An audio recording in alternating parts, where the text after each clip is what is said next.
Gives me memories of yesterday afternoon. Gives me memories of yesterday afternoon. Good morning, everybody. This is the Bet Online Salute to Troy podcast. We got our girl, Candice Davis Price, and we got our man, the CEO, the founder, Ryan Dyrud. How you guys doing this morning? Great. In the afternoon on the East Coast. You're right. Good afternoon. Let's say good afternoon, good morning, and good night. To our global audience. Our global audience, because Jamal's in London. Jamal's in London right now, so it's already Monday. So happy Monday, Jamal. Yeah. Candice, how many cups of coffee or how many cups of AG1 you already had?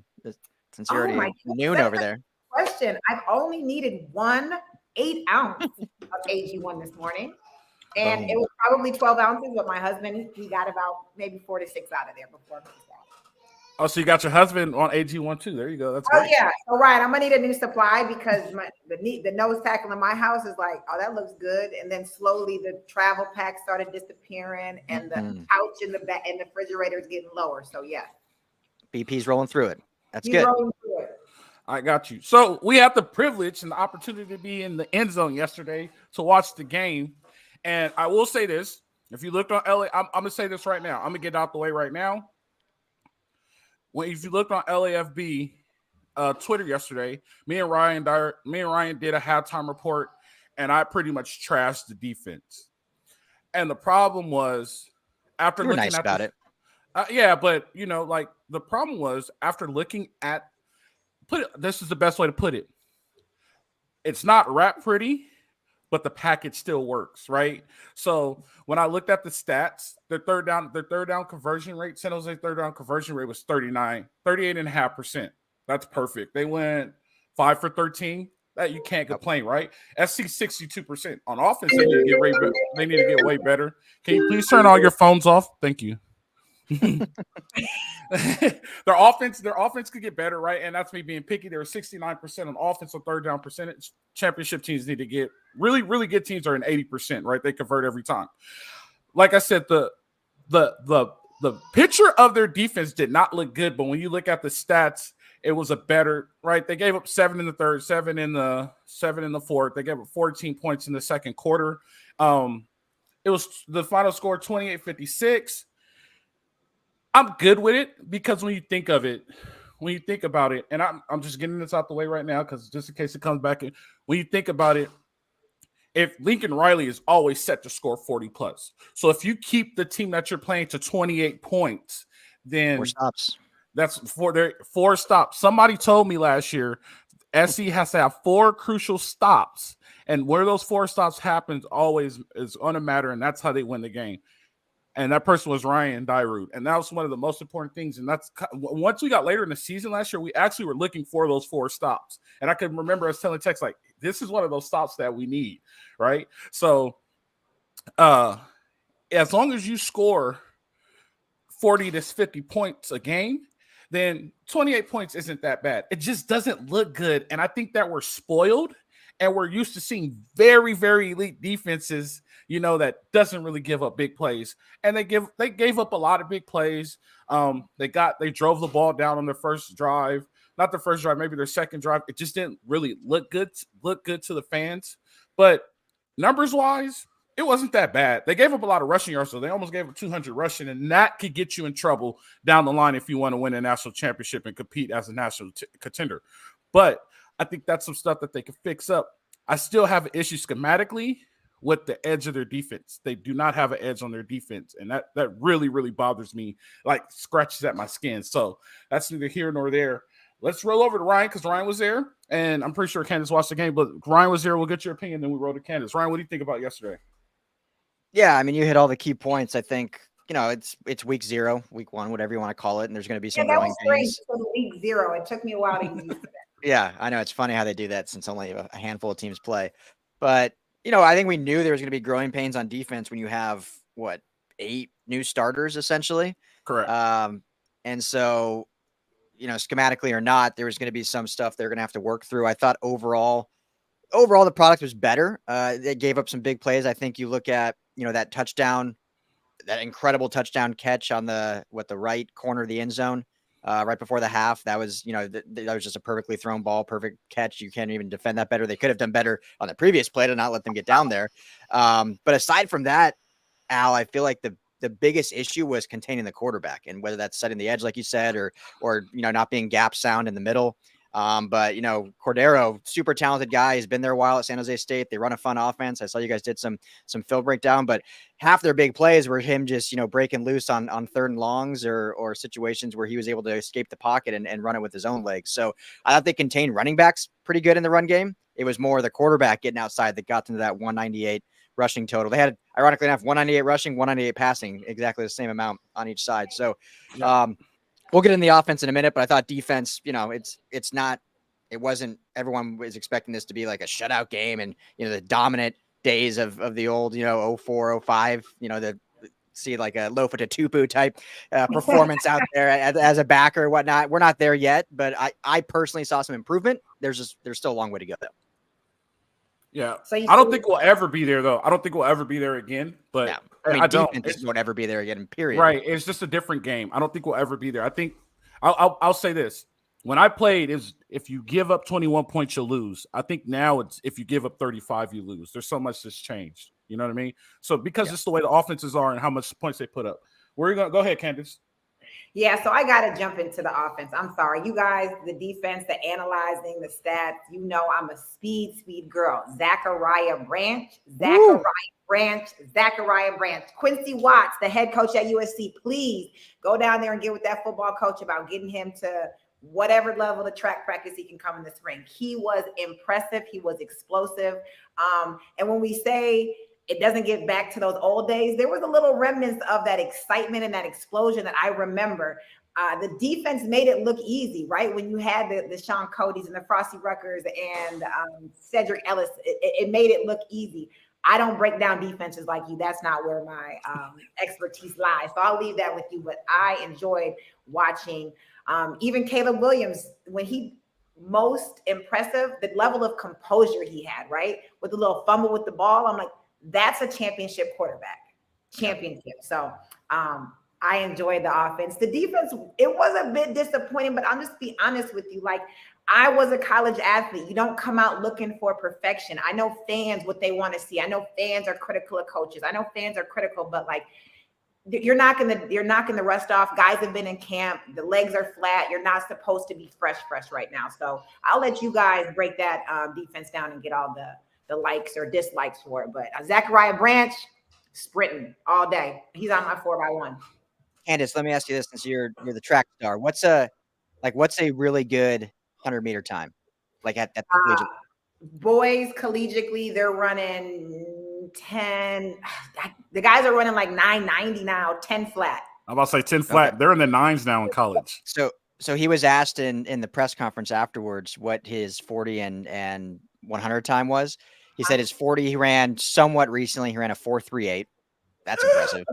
And then his 100, he hasn't run since he was a sophomore in high school, and he ran like a 10.3 as a sophomore in high school. 10.3 as a sophomore is crazy. And he hasn't run it since. 10.3 in California, you're talking about he's making it to the CF finals. Also, he's probably not training like an actual track athlete. He's doing X's and O's and all types of stuff. That is pure talent speed. Tyreek Hill used to hold the state record in the 100 meters actually in Georgia, and track is his first love, but he was impressive. Zechariah Branch. Yeah. Oh, like Ro, I thought coming in, sorry, I keep cutting you off. I thought coming in, I was like, all right, Zach Branch is going to be special. We saw him in the spring game. You never know how much freshmen are going to be used, especially with how deep the receiving core is. But I was like, all right, Zach Branch, this kid's special. He's going to be at least like a part of the offense. I did not think in week 1 he would be arguably the best receiver already in the field. Dorian Singer looked great. Rice had his touchdown. Taj Washington obviously had the big 75-yard touchdown, but Zach Branch, to me, was the best receiver on the field already week 1, which is impressive. So 2 things. I'm going to give you guys 2 things about Zach Branch, right? I got multiple texts yesterday from multiple people saying Zach Branch looked like a former player that used to play at USC. I'm not going to give him that yet, but there's potential. Who? There's potential. I don't want to say because you're going to get upset, but he looks like I don't want to give him that yet. Right, it's been 1 game, but there's potential. I'm not going to take that away from him. Here's the second thing. If I am I was gonna say Lane Kiffin. I'm so sorry. If I'm Lincoln Riley, Lane Kiffin. Easy. If I am Lincoln Riley, I am using Zach Branch. You ready? I'm using Zach Branch, like Florida used Percy Harvin, and like West Virginia used Steve Slayton. Right? That was receiver, right? Or Steve Slayton was Steve Slayton. Oh, West Virginia. That was the guy the Rams drafted. Yeah, You're talking about Tavon Austin. Yeah. Tavon Austin. I'm using using Zach Branch like Tavon Austin. Steve Slayton. Bunch of fly sweeps, bunch of bubbles. He's a receiver. He could be a running back at time. Kind of like how 49ers are using Deebo Samuel. That needs to become Zach Branch. But Zach Branch doesn't need to run inside zone power stuff. Zach Branch needs to run out off the tackle stuff just to get to the edge. But he's going to be a multiple threat. And the stronger he gets, the faster he gets, the bigger he gets. They're going to have to change his number because his number might be retired if he keeps at this pace. And number 1 in the end zone is not. Did he outshine Caleb Williams yesterday? He didn't out. No. Hold on. Stop. Don't go. Okay. I say yes. I say yes. I disagree. So Logan Dolwell, no, it's not Marquise Lee. It's this dude that they were comparing Zach Branch to is way better than Marquise Lee. Are you talking about a Trojan? You're talking about a Trojan, right? They compare Zach Branch to a former Trojan. Okay. Like I know who you're talking about. I won't say it. I know who you're talking about. Yeah. I don't want to give him that yet, but he has the potential to become that. Of course, yeah. One game in. Yeah. Everybody, multiple tests. But are we saying that running back had a complimentary running back to make him that running back? Oh, we're not going to go down that road. We're talking about last night's game. We're talking about last night's game. Anyway, so I will use Zach Branch like Deebo Samuel, right? Deebo Samuel, Tavon Austin, Percy Harvin. That's what he is. He's going to get bigger. He's going to get faster, and he's going to be a Heisman Trophy candidate, no doubt. He was impressive last night. Like, I will say this. To me, in my opinion, he was runner-up to Caleb Williams. I will tell you this. My first time watching Caleb, I'm a fanboy here, and I hate fanboying, but I haven't seen this since I played at SC, right? I was at the Fresno State USC game my senior year of high school. And I watched that game in person, and I saw what Reggie Bush did when he threw his team on his back and won that game, right? Watching Caleb Williams just in a game like this, you see all the upside. I've never seen a quarterback that is that slippery. I've never seen a quarterback that has his eyes down the field the whole time while he's running. It wasn't a mistake by him winning the Heisman Trophy last year. And like I told Candice on when we did our podcast, if Caleb Williams is 1% better than he was last year, he's still better than the rest of college football. Just 1% better. He's still better than the rest of college football. I didn't even realize he threw 4 touchdowns yesterday. Right? That's how good he is. And it's a silent good, like, typical day out the office, 4 touchdowns. It's just another Saturday. Just another Saturday. Like watching that dude is great. Now, watching that offense and watching how many weapons they have is going to be crazy. They have 3 running backs that are good. They have 6, 7 receivers. I don't understand. So you can only travel, I think, 56 on Pac-12 games. 55. It's 55, right? I don't remember. It's been a while. But how are you going to be able to set your travel list? What receiver do you leave behind? Right? Like, that's the issue that they have. But USC has a good way to find a way around, things like that. Right, but they're really good on offense. They have multiple weapons on offense. That's what's going to make them dangerous, right? And now I'm at the point to where, as long as the defense doesn't give up over 35, we got a really good chance of being a very dominant team, right? It's not Alabama, we're not Georgia, and that's fine. I get it. We don't have to worry about Alabama and Georgia until the new year, until 2024. All we have ahead of us are these next 11 games that are on our schedule, and the Pac-10, our Pac-12 opponent that we play in the the Pac-4 opponent that we pay that we pay for. So those are the things that we have to worry about. We don't have to worry about the playoffs because we can't control that, right? So if we keep teams to 35 and that offense keeps doing what it does, I think this will be a pretty special season. Yeah, I mean, go ahead, Candice. Oh, I mean, I don't know Lincoln Riley too well, and I know Al's a real fanboy of Riley, but I feel like he was giving you just a taste. I also felt like, we're 6 in the polls, so there wasn't anything that was like that we didn't already know that we were going to see.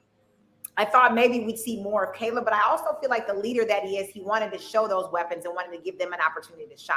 So I don't know if it was a true competition about who could shine. And I think there's a lot of pressure on his back to, do what hasn't been done but one other time to win this Heisman. But I did like seeing that everyone was involved and there were multiple weapons. So if I am looking at game film coming against USC, I'm definitely a bit nervous. And I'm also thinking, like, looking at Riley, and I don't know him like you know him, Al, but I'm getting to see, like, he's a strategic guy. He's playing chess. There's no way that was everything that Lincoln Riley had. And that is the scariest thing. Yeah. And I love how balanced they were in offense. 35 passes, 34 rushes. I've been saying all offseason, if, in my opinion, the only reason if Caleb Williams doesn't win Heisman again, stats are down. Not because he's not capable and good enough, but they might just spread the wealth among all those players, and he just doesn't quite have the statistical stats that he had last year. But it won't be for lack of talent or discipline or leadership or anything like that, because he's the best player in America. I mean, there's no question about it. It's just, he makes the game look so simple. And it's, I've watched him live now for, all of last season, every home game and the Pac-12 game.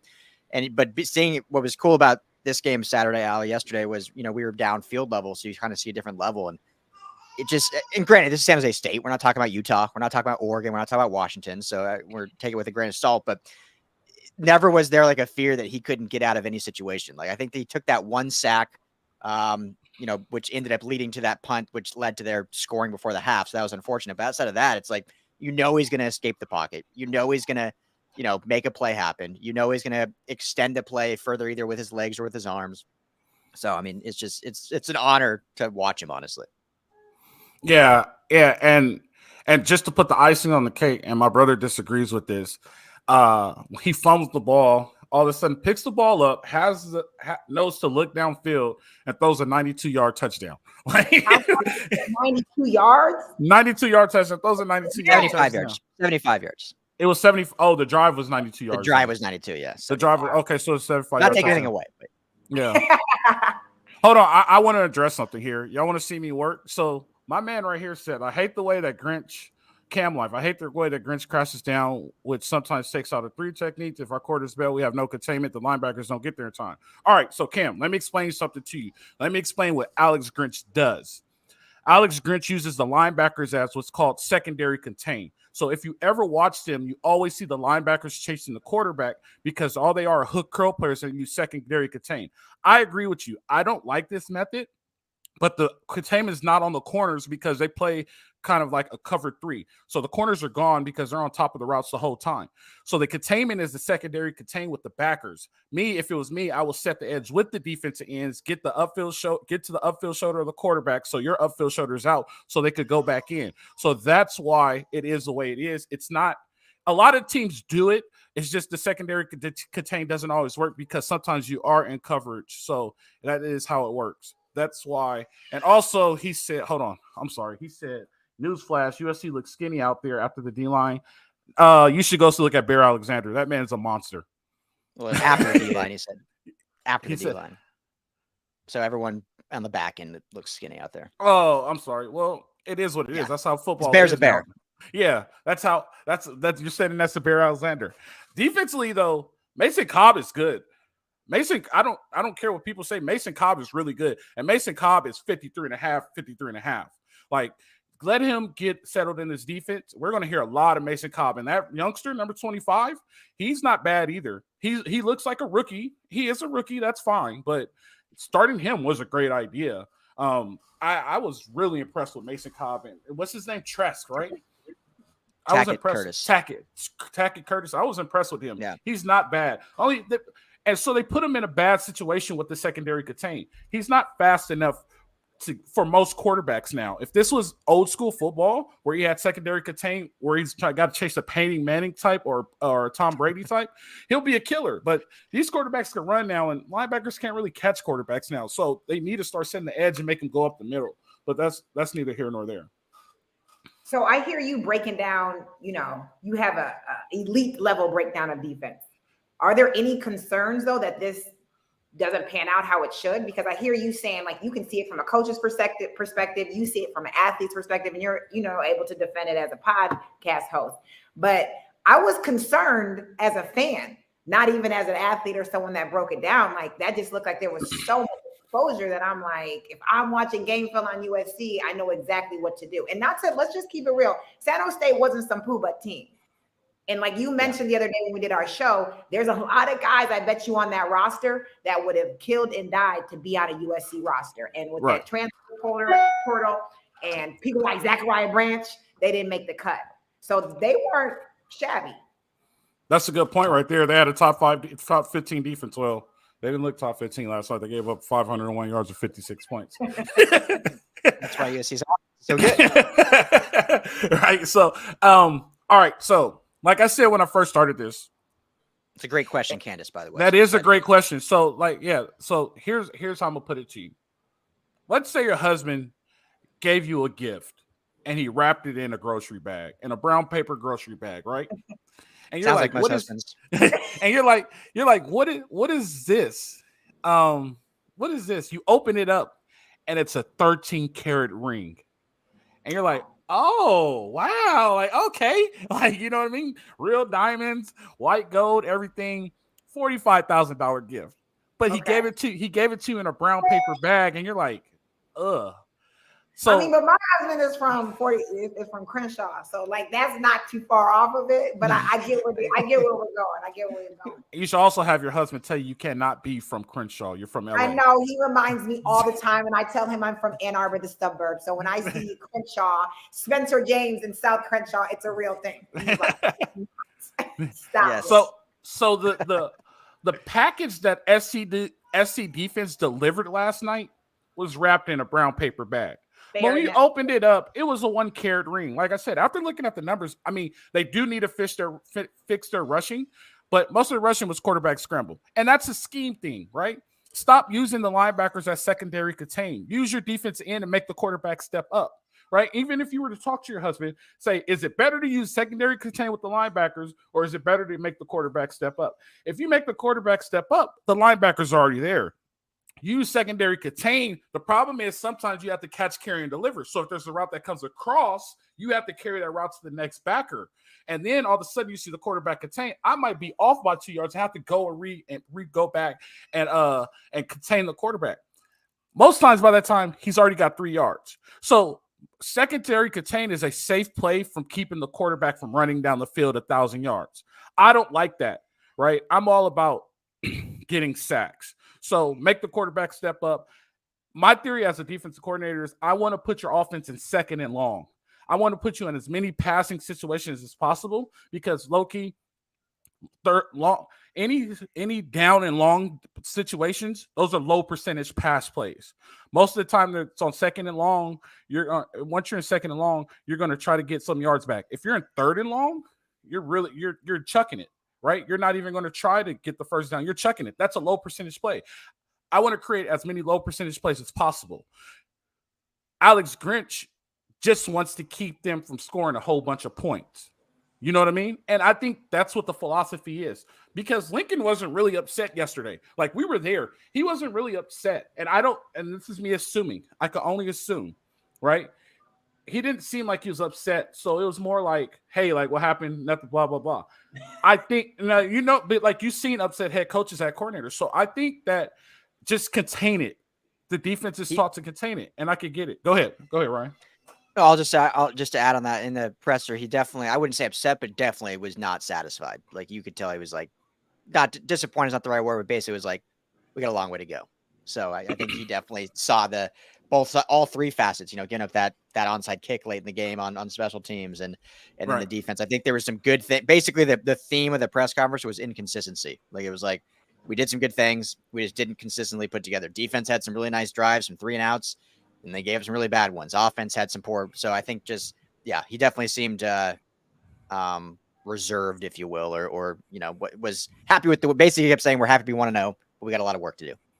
Well, go ahead, Candice. When you say low percentage, I don't think about that. And my husband always reminds me, he's like, there's no perfect play. People are missing the gap. They're misreading this. There's no perfect. So I'm not looking for perfection, but I do think that is important to even say with your fans, like low percentage. If you're playing what team and knowing your audience, what play you're running, because low percentage, that's important to remember, keeping that in perspective. So I appreciate that, because that was a good connection for me. I'm looking for the perfect play. I'm looking for perfect coverage. That's not real, right? You're looking for low percentage. You want to be in the best low percentage play as possible. Now, here's the deal.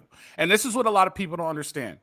These dudes already broke down Nevada last week, right? Nevada's already broken down. Today, they're going to run the numbers. Low percentage for Nevada might be 3rd and 5. You get what I'm saying? High percentage might be 3rd and 7. We don't know that. So put in Nevada in the 3rd and 5, and this is just an example, but put in Nevada in a 3rd and 5 might be the best situation for the defense because they're able to stop it, right? Putting Nevada in 3rd and 7 might not be the best situation for the defense because of all the plays that they have. So there's a bunch of stuff that we don't know that's going on behind the scenes that's numbers are in, but you want to put your defense in the best situation possible, right? So you try to put them in those low percentage plays. I will say this yesterday about the defense. I did not see a lot of blitzes, which I understand. And I'll tell you, I understand why, because a lot of their blitzes are fire zones. And what a fire zone is that you're blitzing and you're running zone behind it.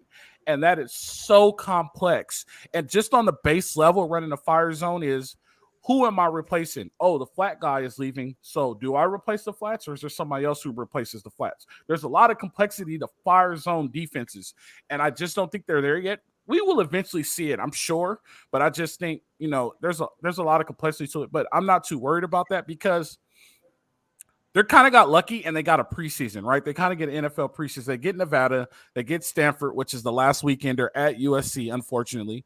And then they start to get into the crux of things and start to get into a real schedule. But the fact that Ryan said, and he addressed, there's a lot of inconsistencies. This was the measuring stick, right? And every time on game one, even Pete said it to us, we're not there yet. We're not good enough. This is what we need to fix, right? We knew we were going to win, but this is what we need to fix, and this is what they're telling us that we need to fix. And we see what needs to be fixed. I think schematically, they need to set an edge on the defense. They're not going to do it. They're going to keep the secondary contained. I will like to. I'm going to be calling you in the booth next week to run some plays. It'll take a long time. I need a whole camp. I will say this, and I stick by this. I stick by this. I will say this. They did not get better on the offensive line. And everybody's worried about Alex Grinch hurting them. I think the offensive line is going to be SC's kryptonite. You play a defensive line that doesn't care about the interlock SC on your chest, it's going to be trouble. I don't think they got him any better on the offensive line. And for that, I put on Lincoln Riley, and that's really bad. I thought they would understand that they weren't good enough on the offensive line last year. They haven't gotten better on the offensive line, and they need to get way better on the offensive line. And their main focus in the transfer portal and recruiting this next year needs to be the offensive line because they're not better at all on the offensive line. There's no reason why in the third quarter, Caleb Williams should be running for his life against San Jose State. And I'm not taking anything away from San Jose State. Those are Division I athletes, but SC's just a little better, right? And there's no reason why. There's no reason why he should be consistently running for his life. And I get Caleb holds the ball for a long time, right? But sometimes he didn't even get a chance to hold the ball. They're not better. They have not gotten better up front. They should have ran for 200 yards. They did not run for 200 yards, and that's because it took them 4 attempts to score the ball in the red zone, and that's on the offensive line. If you can't score in the red zone, that's the offensive line. They gave who's my guy from South Carolina, Ryan, number 0? Marshawn Lloyd. They gave Marshawn Lloyd two carries. They gave number 21 a carry, and they finally brought in Austin Jones, and he ran the ball in on 4th and goal. That's terrible as an offensive line. If you're within 10 and you're running the ball, you should score within 2 plays. They need to get better up front if they want to be a national competitor. I don't even think the defense is the worst part of SC. I think the front five is the worst part. And that's the part that they really need to fix really fast if they want to be as good as they really want to be. Look at the defensive guy getting fiery about the offense. I love it. And I was going to ask you, we lost power out here thanks to you guys sending Hillary to the East Coast. So it was real spotty with me, but that's something I don't check. And my husband, he's like, that's where the trench is. That's where it goes down. That's where the football game, that's where it happens. And to the regular naked eye, we do not see that. We see Zechariah Branch. But there is no Zechariah Branch if you don't have the right up front. And that's just what it is. So maybe, Caleb, you got to get out there and get real Tom Brady with your O-line, making it happen. You will protect me. You will protect me. You will protect me.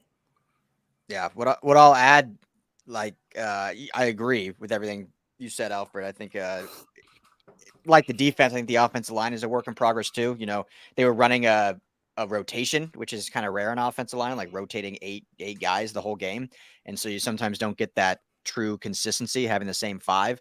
And center Justin Dedich, we asked him that in the presser, and they practiced it all fall, practiced it all week, doing that rotation in real time. But I think that's where you saw some inconsistency there is, once they find their true starting five, which they need to do rather quickly, obviously getting to the meat of the schedule, I think we will see improvement. Now that's just me assuming we got to see it, because obviously that is the most important part, is keeping Caleb upright and giving an opportunity and getting this rushing game going. Because I agree. I think that was on behind the scenes that not everyone sees. Everyone sees the 28 points defense gives up. But the offensive line was probably a little more disappointing overall than the defense was. So, but I think when they get that true starting five figured out, I think we will see a big improvement. Because you remember last year, same thing with the offensive line. Kind of started slow, and as it went on, it became a strength. And all of a sudden, it's like, the offensive line is way better than everyone expected. I think we'll see kind of a similar trend this year. As the season progresses, it'll get better. Yeah, and it sucks when you have your brother who went to the University of Oregon saying, "Oh, that's a sack. That's a sack when he plays Oregon. That's a sack when he plays Oregon." And my brother played defensive line, so he's looking. All D-line guys say a sack when you're 10 yards away. They say a sack. So he said, "That's a sack. That's a sack." So that's definitely the thing. Overall, though, impressive game. I wasn't disappointed in the game. I think the crowd was great. Believe it or not, the crowd was. Does anyone know what the attendance was? I didn't see it. So I could 67,000. It was like 67,000. That's not bad. Not bad. And it only seats 85 now. 77. It seats 77 now.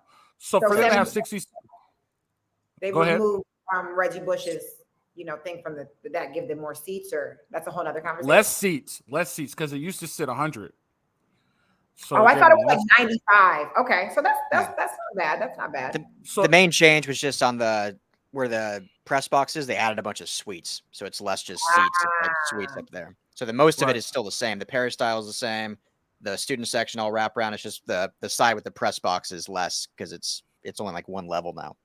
Okay. Yeah. So I will tell you this. So what is it? Nevada, Stanford, and then it's on the road. By the time I say game, Colorado would be the first. Or Arizona State was first road game. Arizona State. Who do they play after Arizona State? Colorado. The Colorado game is going to have everybody there. Pass. We need to be at the Colorado game because of Dion. Well, sorry. Colorado's at Colorado. So they got Nevada, Stanford, then they go on the road against Arizona State and Colorado, and then they're back home against Arizona. By the time they play Arizona, every seat will be filled there. It'll be the hottest ticket in town again. Again. It will be. Yeah. It'll be the hottest ticket in town again because they'll be what's that, 5-0? 5-0. Yeah. They'll be 5-0. It's going to be 100. I'm from the Midwest. USC fans can be pretty fair weather. So I'm really hoping what you're saying is that's just LA. That's just LA in general. Is it just LA? Because it's a Miami thing too. Is it because we didn't have Michigan didn't play because the entire town shuts down? There's 115,000 people probably at least 120. It's insane. So 67,000. Yeah, USC. I'm gonna need us to come up, show up, and show out. Don't jump on the bandwagon at the end. No, it seats 77,000, but you also got to remember 0 week. People didn't even realize it was a game. But once it gets into the no, seriously, people didn't. They was like, "Oh, football started." Like they didn't really advertise it very well. Oh, light bulb. My cousin, light bulb. He looked it up. The attendance was 63,411. Good job, light bulb. I appreciate you. I don't want to even dig into that name too much, but thank you. No, but yeah. So by the time they come back, they'll be full 77 for sure. It'll be full 70. And we got to remember, there's 9 million people in LA County, right?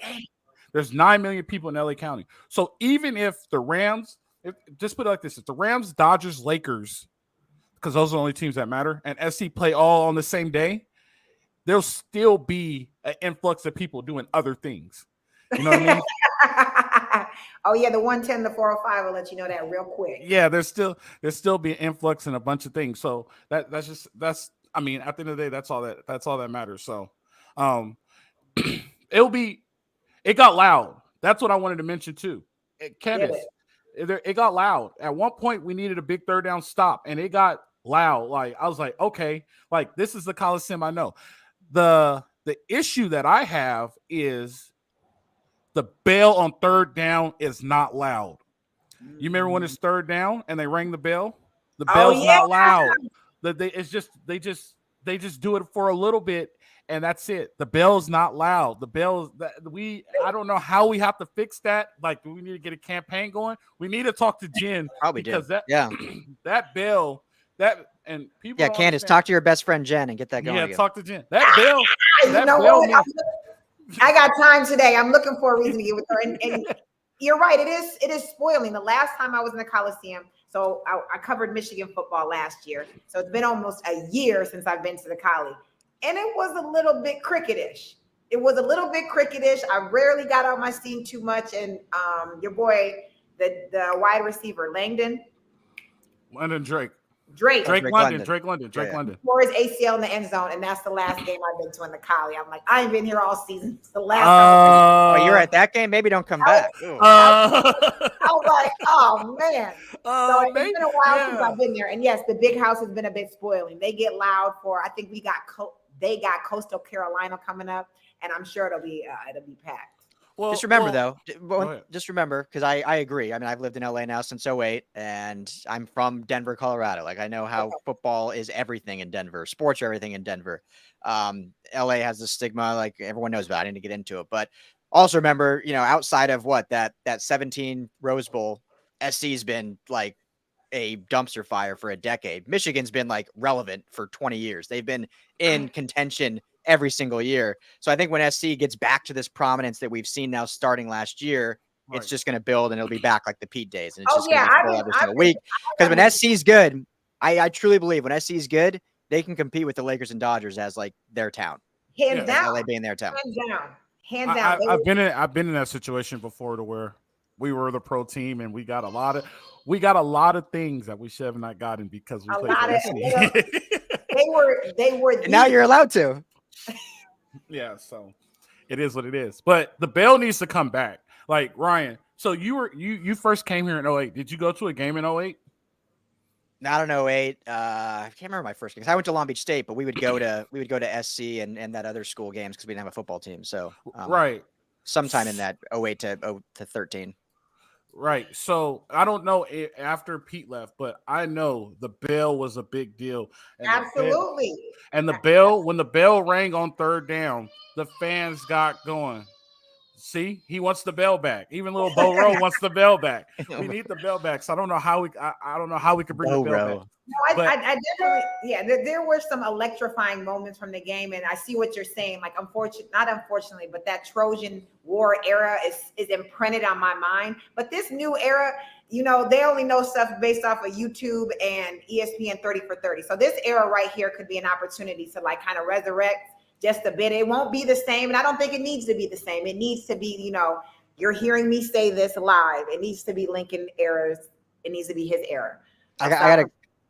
I agree. I got a quick question for you. And I'm not saying SC would ever do this, but you know how Vatech has Enter the Sandman, and like some of these other schools have these crazy like walkout song traditions. Yeah.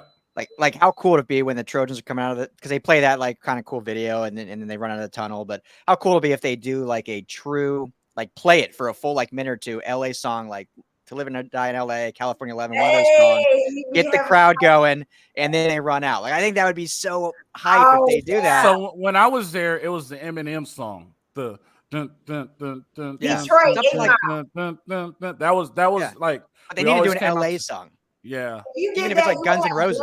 You have Bloods and Crips in the parking lot on Martin Luther King. And That ain't true. Don't listen to that girl. You could play Live and Die in LA, or you could play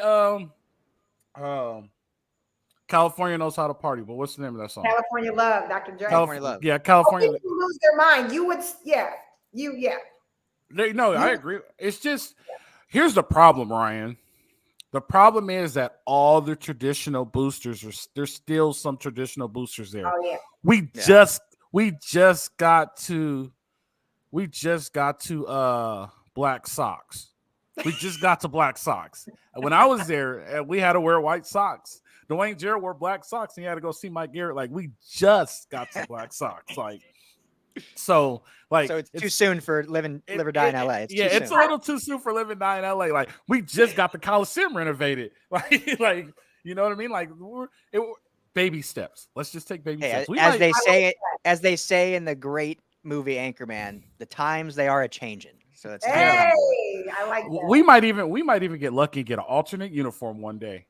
All go with cardinal numbers. Look at that. Are all black with bring the chrome helmet back. Bring the chrome helmet back. The chrome helmet was bad luck. We don't want anything from the Helton era. Anything else in the Helton era could stay where it is and just burn it. Candice might not be allowed to come to games because Drake London got hurt when she went. So we got to talk about that one. I definitely felt a tad bit responsible. I was like, I haven't been to a game. What the? Maybe I go to the other school up in the Pasadena. I go visit theirs for a little bit. Kind of even it out. There you go. Yeah, that's the last. I mean, I was in that end zone, and I was like, "Okay, where's your things? It's time for me to go." Yeah, luckily didn't ruin his prospects. Still the first receiver taken, wide receiver U. Yeah, it used to be tailback U, quarterback U. It's whatever you. When we're good, it doesn't matter. The University of Southern California. Let's just say it. There it is. And just like I told Jamal, we have this chip on our shoulder just because we're better than you. Yeah. I don't care what you think. We're better. I won't go too deep in it, but I just believe our personnel, from admin to athletic, it should represent that we are an exclusive group. What's that? Definitely. Did you say that acceptance rate to Ryan to Long Beach colleges? I need to look at the percentage, but it's like top 3 in the nation. So if SC is 9.9, it's less than that. She's stuck on this 9.9. I dropped it. All right, Candice, you got any final thoughts after watching last night's game? Zechariah Branch, walk yourself on over to that brand new building sitting right there across from Howard Jones, that 3-tiered, it's beautiful sitting on the track. Quincy Watts, gold medalist at USC, would absolutely love to have a conversation about, he would love to have you on that 4x1. When spring ball starts to die down, we need you for this track team. You are explosive. You are electric. I am looking forward to watching Zechariah Branch and get to know the other weapons as well. But, I'm all about the speed. So fight on from Ann Arbor with that. Go ahead, Ryan. What you got? Yeah, good to be 1-0. A lot to build on. Excited for practice this week to see any improvements. And that offense is elite. Let's see if we can get the defense button up a little more. But great game. Good to be. Let's just say this. Just happy college football is back. That's the biggest thing. College football is back. The long summer is finally over, and we get 11 to 12 straight weeks of football, which is great. Yep. I want to thank Stone Brewing for putting us in this dope ass suite yesterday. Yes. I thought Ryan would have thanked us, but I'll thank Stone Brewing for putting it. Thank you. We have the Fight on Pale Ale, great beer. I think the measuring stick is not as long as people think it is. It was a week 0 game. I think one more week of practice, they would have been a lot better. I don't think they're going to get worse if they stay healthy, but you can't coach the injuries, right? It's just one of those things. Like, I think there's a lot of potential. The people you need to watch for: Zechariah Branch, Austin Jones. We already know Caleb Williams. You need to watch out for Mason Cobb. You also need to watch out for Muhammad. He's not bad either. The safeties are going to be I can't cuss. The safeties are going to be dangerous. The safeties are going to be really good. Number 7. I really like number 7. What's number 7 name, Ryan? Caleb Bullock. And 4 is Max Williams. Max Williams is only a sophomore, right? Or he's a junior this year. I think so. Yeah. Doesn't matter. Max Williams and Caleb Bullock are really good, and they should be on the Thorpe list. I think Caleb's on the Thorpe list, right? He's on the Thorpe watch list, right? He was Kalen, Kalen, I think so, yeah. They're good. And we haven't even mentioned Zion Branch. He's gonna get in the rotation. I mean, he's gonna get in there. Bear Alexander is a man in the middle. He's a man in the middle. It's week 1, and I get to be hard because I went there. You guys don't get to be hard. Just like when I parked at Trade Tech. So I just took the train over. This dude was like, they're going to have to get a lot bigger to play in the Big Ten. I said, when was the last time a Big Ten team beat USC? He was like, I'm like, yeah, there's a Pac-12 Big Ten, there's a Pac-12 Big Ten commitment for the Rose Bowl. When was the last time it really happened? He was like, it was like 1989, and I've been trying to get this. My grandpa has a sweatshirt framed in plexiglass because he's a Michigan. Right. So yeah, come on, guys. There's a lot. Also, there's a rule where freshmen get 4 games before they can redshirt now, right? So they had the freshman in. Who is the freshman? What side of the ball? Offense from Los Al. We were talking about him. Oh, Malachi Nelson. Nelson, yeah. Nelson's probably going to redshirt. He threw a pass yesterday into the dirt, and everybody got upset. I had to defend him like he's 18 years old. This time last year, he was playing high school football. Coming off his surgery in the spring. Come on, guys. Relax. There's a lot of the fact that you see in a lot of these freshmen out there on blowout games, they're not even going to play. They're going to redshirt. He's a freshman. I understand, but okay, look.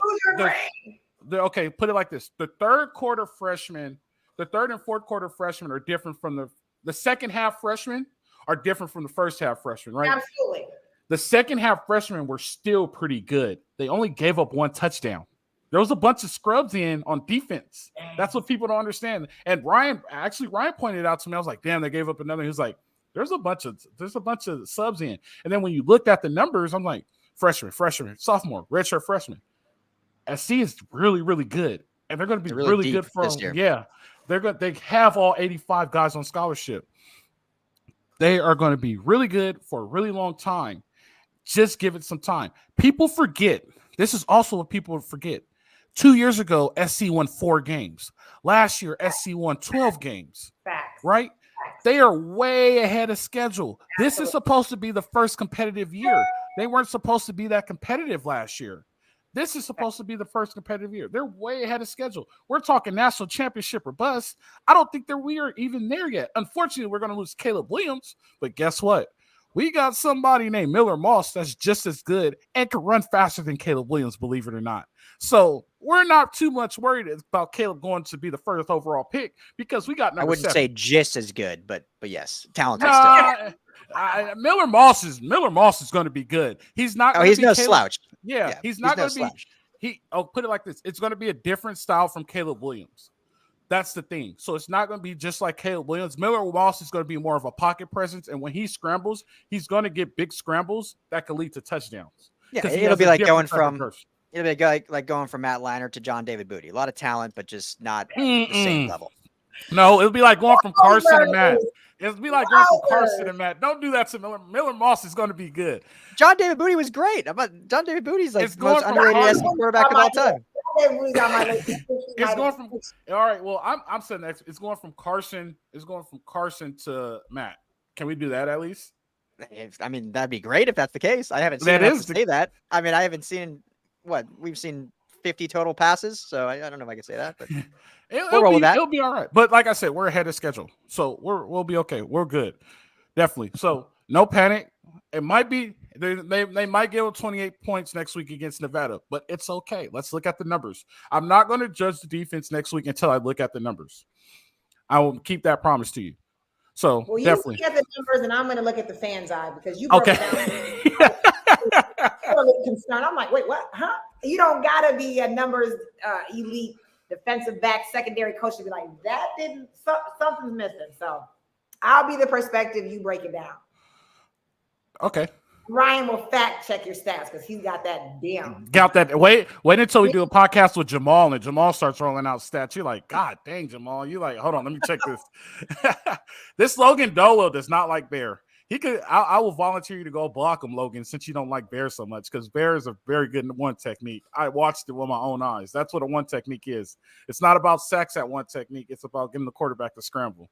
But if you want to talk ball, we could talk ball. Anyway, I'm sorry. He's just throwing a lot of stuff over there. That's just anyway. Okay. Definitely. Hey, good news for you guys. We're on twice a week. Salute to Troy's on twice a week. We'll be Monday and Thursday. But when will it be out? Will it be out Tuesday and Friday, Ryan? Most likely.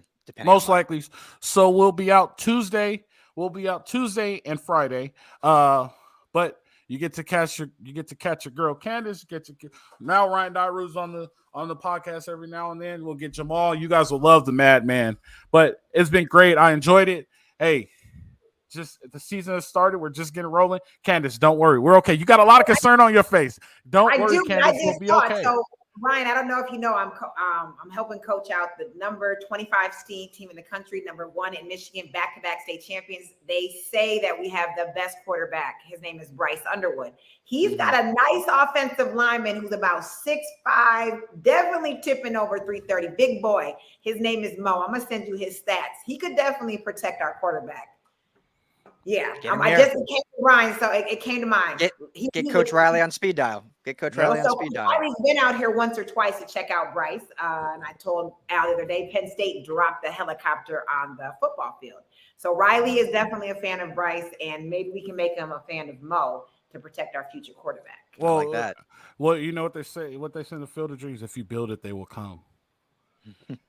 I think you got to drop the mic on that. If you build it, they'll come. Definitely. Hey, it's been a pleasure, guys. You guys enjoy. Ryan, you enjoy the rest of the morning. Candice, you enjoy the rest of your afternoon.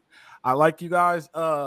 It's been great. You know how it goes. Oh, this has been the Bet Online Salute Detroit live podcast recapping the game from Saturday. We'll see you guys next week. Let you know how it goes. Live free, fight on. Thanks.